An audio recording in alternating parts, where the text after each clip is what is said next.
Auckland Newmarket Park. Sheva se sent à l'aise chez ses nouveaux parents. Maintenant le couple souhaiterait qu'elle rencontre Esrim le plus vite possible. Ils l'ont convaincu d'envoyer au jeune homme de nouveau à Shmess. Dans le dernier message, Sheva lui a fixé un rendez-vous au Newmarket Park à Auckland. Un endroit bucolique et discret fréquenté par l'upper class. C'est un lieu propice pour des entrevues amoureuses. Arba et Ramishim ont réussi à persuader Sheva de rencontrer ce garçon brillant et plein de qualités dans la tradition de l'upper class. Les parents organisent la première rencontre en vue de l'union de leur fille avec un garçon. Le plus souvent, les parents choisissent le garçon, mais ce n'est pas une obligation. La fille reste libre de son choix. Un respect codifié régit les rapports entre jeunes célibataires de l'upper class. Les familles appartenant à l'élite pratiquent l'entre-soi sans aucune exception possible. Un membre de la lower class a l'interdiction absolue de s'unir avec un membre de l'upper class. La DMA veille et réprime toute tentative d'enfreindre cette loi. Arba accompagne Sheva à Auckland. Elle va l'encourager et la protéger comme une mère le fait dans cette situation. Mais elle doit aussi surveiller son comportement. Ramishim a réussi, grâce à l'aide de Shivim, à introduire un vrai faux life profile d'identité numérique, dans les fichiers de la DMA. Ce profil établit la naissance de Sheva Anderson comme la fille du couple Arba et Ramishim Anderson. Arba a demandé et obtenu un permis de circulation de la DMA pour elle et sa fille. L'accompagnement de sa fille à un premier rendez-vous en vue de l'union est le motif invoqué. Tous les déplacements hors de sa mégalopole d'origine nécessitent obligatoirement un permis de circulation. Depuis les 7 guerres, le Security Act édicté par l'Union mondiale codifie les démarches à effectuer pour tout déplacement à l'intérieur du monde technologique. Arba s'installe dans son aircar avec Sheva. Elle donne la destination à l'enregistreur placé devant elle. Le pilotage est entièrement automatisé. L'aircar est enregistré dès le décollage et il est pris en charge par le système de contrôle aérien. Tous les véhicules aériens sont pilotés à distance par la TMA Traffic Monitoring Agency. L'aircar comme l'air-taxi sont propulsés par un moteur à fusion nucléaire. L'énergie à disposition est illimitée. Ces véhicules sont très sûrs et très fiables. Les pannes ne peuvent provenir que du système électrique ou d'un composant électronique. Après un trajet sans problème, malgré une météo défavorable en cette fin d'hiver austral, ils débarquent sur l'Airpark, l'aire de parking de Newmarket Park. Les deux femmes terminent leur chemin à pied vers l'entrée du parc. Les parcs et les sites naturels sont les seuls sites en extérieur permis aux piétons. Une surveillance stricte de la capacité maximale d'accès à ces sites est effectuée en temps réel. La lutte contre la propagation des virus létaux constitue une des priorités des gouvernements. Toute personne doit porter en extérieur un écran facial de protection. Sheva signale à sa mère qu'elle ne viendra jamais habiter à Auckland. Dès qu'elle a survolé la mégalopole, elle a été prise d'une angoisse incontrôlable. Elle n'aime pas ces grands buildings, ces unités d'habitation sans fenêtres. Arba réitère ses conseils à Sheva avant de la laisser partir seule à son rendez-vous. Rappelle-toi, ma chérie, qu'il est très important pour notre famille que tu puisses t'unir avec ce garçon. Esrim est un modèle dans notre classe, il n'a que des qualités. À Invercargill, je connais plein de jeunes qui se droguent et s'amusent futilement au lieu d'avoir une activité sérieuse. Lui, c'est un diamant brut, crois-moi, et je pense qu'il te plaira.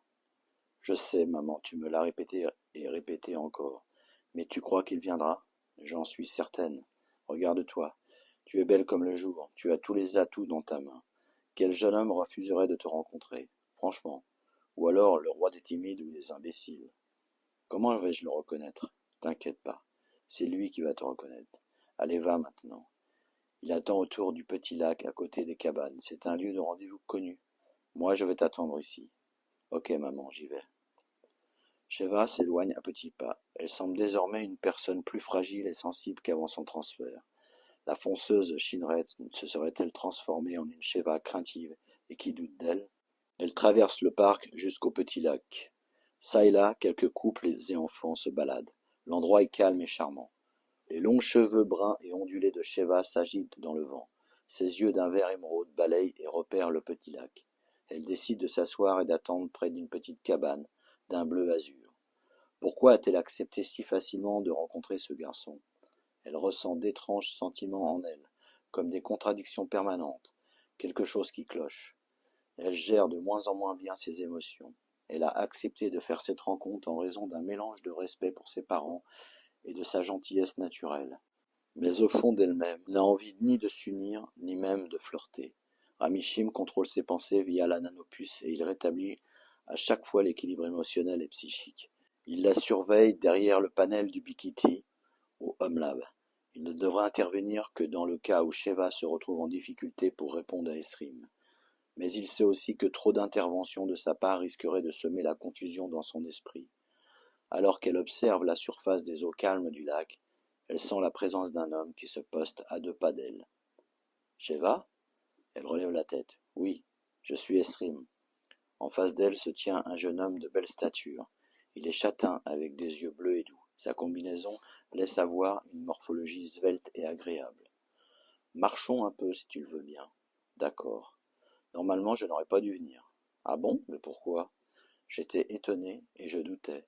Esrim désigne à Sheva le petit appareil fixé sur sa combinaison. C'est un Holloway, un petit holobeam portatif branché sur le BigNet. Tout le monde a l'obligation de porter cet objet de communication. La DMA reste à l'écoute en permanence. Il fait signe à Sheva de s'approcher pour lui chuchoter à l'oreille et se mettre hors de portée de leurs Holloway respectifs. Je ne te trouvais pas dans le catalogue Hopface, Who's de l'Upper Class, et tes HMS me sont parvenus sur un canal inconnu et sans procédure de présentation.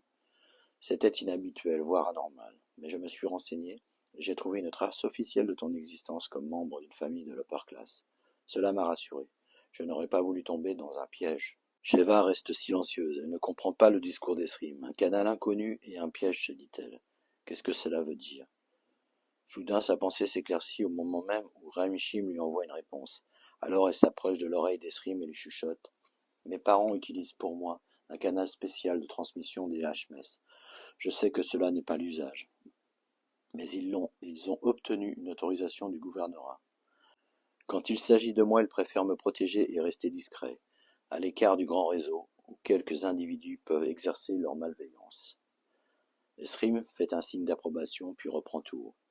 J'avoue avoir eu en te voyant une sensation bizarre mais très agréable. J'avais comme l'impression de te connaître. C'était comme si mon intuition me guidait et me recommandait de te rencontrer. Tu m'as tout de suite plu, et je n'ai fait que penser à toi depuis ta première apparition. Mais comment pouvais-tu être sûr que j'accepterais de te rencontrer? Sheva hésite un instant puis lance. Mais tout simplement parce que je suis irrésistible. Il la regarde un instant sidéré, puis ils éclatèrent de rire tous les deux. Décidément, je sais vraiment maintenant pourquoi je suis venu. Leur rencontre est bien la conséquence d'un coup tordu, mais il s'est transformé en un coup de foudre. Esrim est pris depuis le premier message de Sheva par une attirance physique et en proie à un sentiment amoureux naissant. Maintenant, et si Esrim lui plaît, il appartient à Sheva d'utiliser à fond tous ses charmes. Un jeu de séduction s'installe doucement au fil de la balade entre les deux jeunes gens. Ramishim n'intervient plus. Il laisse Sheva lâcher ses ressentis. Il sent bien qu'Esrim plaît à Sheva. L'entrevue prend une bonne tournure conformément à l'intuition féminine d'Arba. Il apparaît au minimum une évidente complicité entre eux. Sheva explique succinctement son activité de consultante pour le labo LifeTech d'Oban. Elle raconte l'essentiel de ce qu'on lui a mis en mémoire. Esrim précise le domaine et le but de ses recherches. Tout son temps est pris par la passion qui l'anime dans son activité. Emporté par la fougue d'une attirance évidente pour la belle Sheva, il ose enfin s'exprimer à cœur ouvert. Maintenant que je t'ai rencontré, je vais avoir du mal à me concentrer sur mes recherches. Oh, je suis flatté d'être l'objet de tant d'attention, mais il ne faut pas, Esrim. Je ne veux pas te gêner. Mes parents ont souhaité que je te rencontre. Ils m'ont dit tellement de belles choses sur toi. Ils m'ont parlé de la qualité de tes travaux et de ta renommée chez LifeTech. Tu les connais, mes parents? De réputation, ils sont d'éminents scientifiques reconnus par notre laboratoire. J'ignorais d'ailleurs qu'ils eussent une fille, une si jolie fille. Sheva semble touchée, et elle apprécie profondément le compliment. Dernièrement, elle a un net besoin d'être rassurée, car elle ressent une inquiétude en elle, sans en comprendre la cause. Esrim, désormais plein de hardiesse, enchaîne. Quand peut-on se revoir, ma belle? J'ai hâte. Es-tu si pressée de t'unir? À vrai dire, je ne sais pas. Je n'ai aucune pensée positive ou négative qui me traverse concernant l'union. On dirait que je suis en attente de quelque chose, mais je ne sais pas de quoi. Je ne pense d'ailleurs même pas à m'amuser, comme le font mes amis. Je vais te paraître un peu confus, mais c'est ainsi. Mes parents veulent quant à eux que je me décide. C'est la raison de notre rencontre. Je m'en doute bien, c'est la règle dans notre milieu. Mes parents désirent aussi que je me décide à consentir à l'union. Ils sont très ambitieux pour moi. Mais toi, seul, as-tu un peu le désir de me revoir? Oui, nous apprendrons à mieux nous connaître. Je te propose de venir me voir bientôt à Aubagne. Avec joie, c'est promis. Dans la codification des rapports à l'intérieur de l'upper class, les premiers à l'union ne doivent ni s'embrasser ni se toucher. Pourtant Esrim a une forte envie de serrer Sheva dans ses bras. Sheva lui indique avant de s'éclipser. Je t'enverrai un HMS pour te dire quand tu pourras venir. J'espère que tu me le feras pas trop languir. Je te le promets. À bientôt, mon cher Esrim. À bientôt, ma douce Sheva. Esrim regarde s'éloigner Sheva vers la sortie du parc. Il voudrait tellement prolonger ce moment merveilleux. Il doit être patient et ne pas brûler les étapes imposées par la tradition de son milieu.